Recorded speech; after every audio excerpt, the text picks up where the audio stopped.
rolling. Okay. So how did you get your start in acting? How did I get my start in acting? Well, I grew up in Texas, and living on a ranch out in the middle of nowhere, I had no idea how to get into it. Never really thought about it seriously. Thought I'd be, good at it, but never gave it any serious thought. And then coming home from school one day when I was 16, I heard a commercial on the radio saying, "If you want to be on the Disney Channel, call this number." And I was like, okay. So I took down the number, didn't have service on the way home. And I got home and I said, "Hey Mom, can I call this and see what it is?" And she was like, "Oh, I already did. You have an audition on Tuesday." And I was like, okay. So they sent us this little commercial thing that it was like, come into Ronnie's and pick up your free game card kind of thing. And so you go in and you put that on tape and they ask you questions and stuff. And lo and behold, it's a talent competition that I ended up getting to go to in Florida in 2010, March of 2010. And I ended up winning it, and that kind of just like set me on the path. After that, I flew out to LA, met with agents and managers and stuff, and it was all pretty surreal. And then I went back to Texas for about 9 months, and then made the move out here full time, and that's where I got started. How is it going from Texas to LA? Like, what are the differences? How is it going from Texas to LA? What are the differences? For me, it was completely different because I lived in the middle of nowhere. I lived in the country. I drove 20 miles to get to school every day. Like, that's how far I was out. And then coming to the city. And when I came to the city, I didn't know anything, so I moved right in the middle of downtown. I lived on 7th and Whitmer, was where I lived for like 3 or 4 months.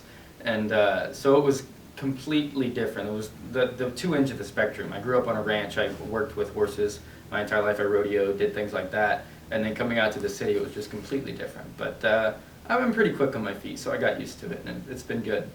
Do you live alone? Like, did you just come by yourself? I do, yeah. I moved out here with a friend of mine. We shared it was basically a hotel room, and I had 2 queen beds and a mini fridge in the corner. And we shared that for a while, and then I moved into a place in Glendale. And yeah, I've been out here since I turned 17. I've been out here all my life. Cool. Yeah. Okay, so do you want to talk about the film you're in and the role that you play? Sure. The film that I'm in is called The Ultimate Life. Comes out to theaters on September 6th. And my role in it is Red Stevens, who is the young version of James Garner's character in the first movie, The Ultimate Gift. And it's basically about his life. It starts off with the grandson, the lead from the first movie, Jason. He's troubled. His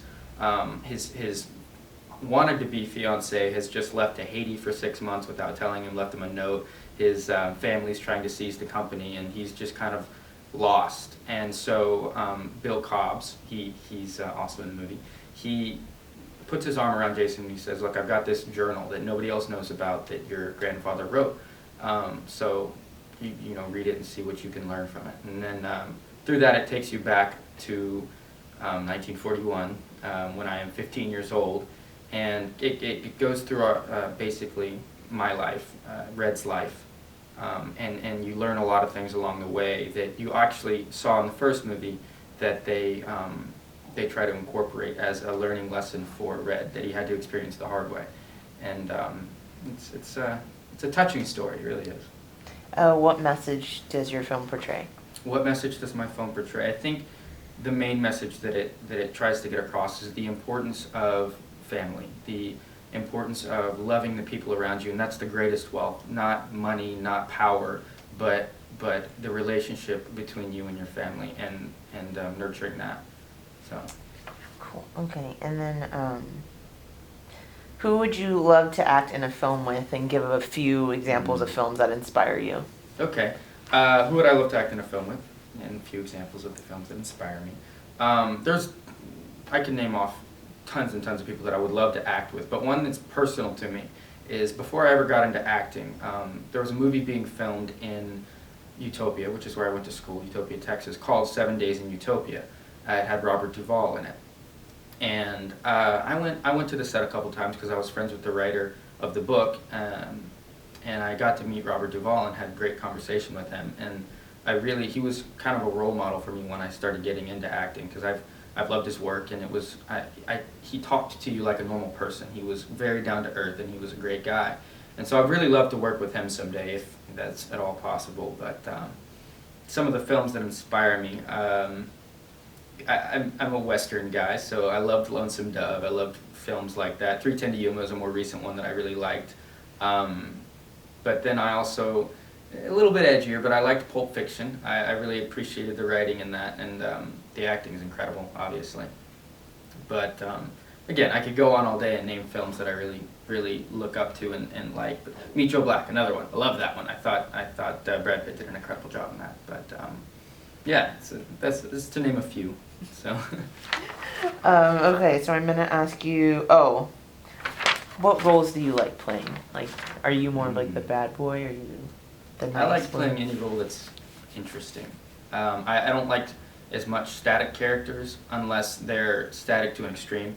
I like characters that can change and that you can grow, but characters that might be harder to understand than just the straight guy, or I thought for Red being a leading guy, I really connected with him. First of all, because he's a lot like me. I'm not supposed to, but I sent the script to my mom before I had gotten the role, and she read it, and she was like, "Wow, this is you." And I was like, "I know, it's weird, but it's like, because he's got a chip on his shoulder. He's driven, and he wants to become a billionaire. He wants to,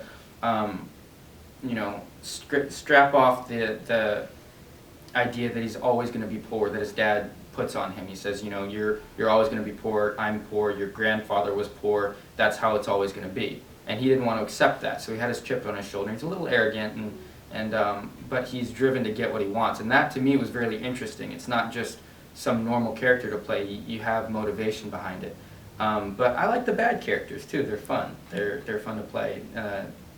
Just did a film where I got lost in the desert, and my character goes crazy, and he's the bad guy, and that was a lot of fun. It's because the change. That's what interests me. Okay, so now I'm gonna ask you some back to school questions. Of course. So what, when you're in school, what do you look forward to the most, and what do you look forward to the least? Ooh. Well, when I'm in school, what do I look forward to the most, and what do I look forward to the least? When I was in school, I was a very avid learner. I loved classes. I was kind of a brown noser. I was the teacher's pet. But I also was really big into sports. I loved both sides of it. So I really enjoyed going back to school for a lot of reasons. But I guess the side that I didn't like of it was waking up at 6 o'clock in the morning to get to school every day. That wasn't quite as much fun. But as far as going to school, I really, really enjoyed it overall. I liked all the facets of it. Good. You're a good example. It's good.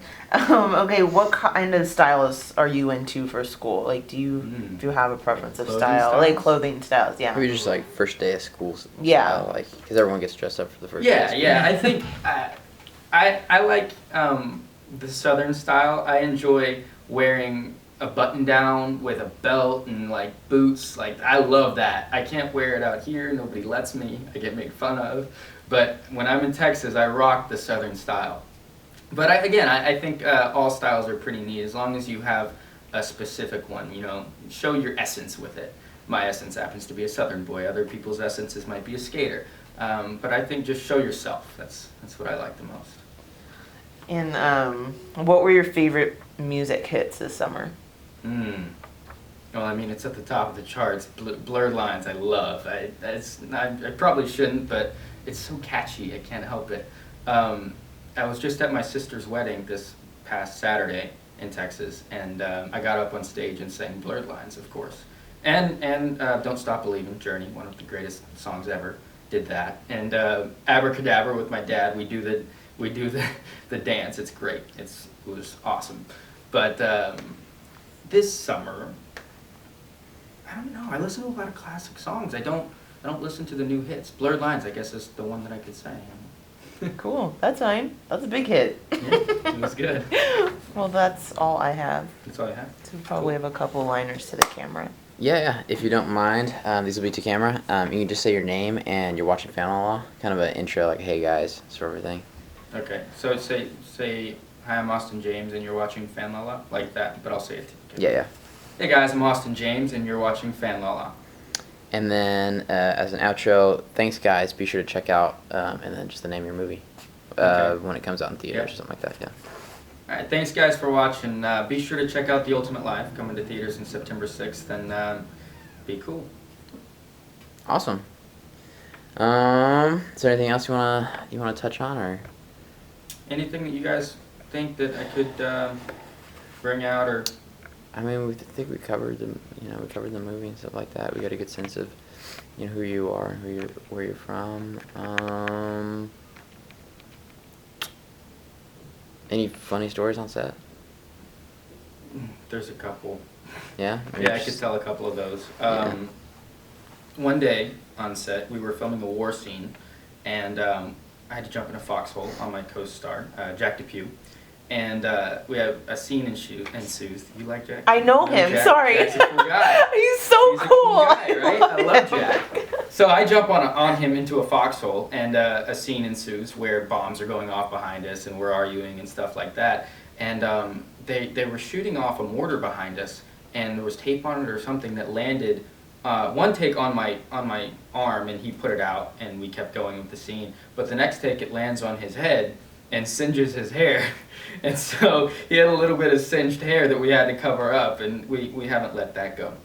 And then the other really funny one was when I was off screen and it was somebody else's coverage, and we had a weird camera angle that I couldn't fit behind the camera to be an eye for someone. We put a little pink cross on the camera so they had an eye line. And the joke started up that little pink cross was me, and it was going to take my place in the movie, and we called it Pinky. And Pinky was going to take my place as Red, and he was going to replace me because he was a better actor. And that never left. That was there the rest of the shoot, that Pinky was going to take my place. So that was a fun story. But yeah. Awesome. I think we're good. Yeah. We've got it. Like to keep it short and sweet. Awesome.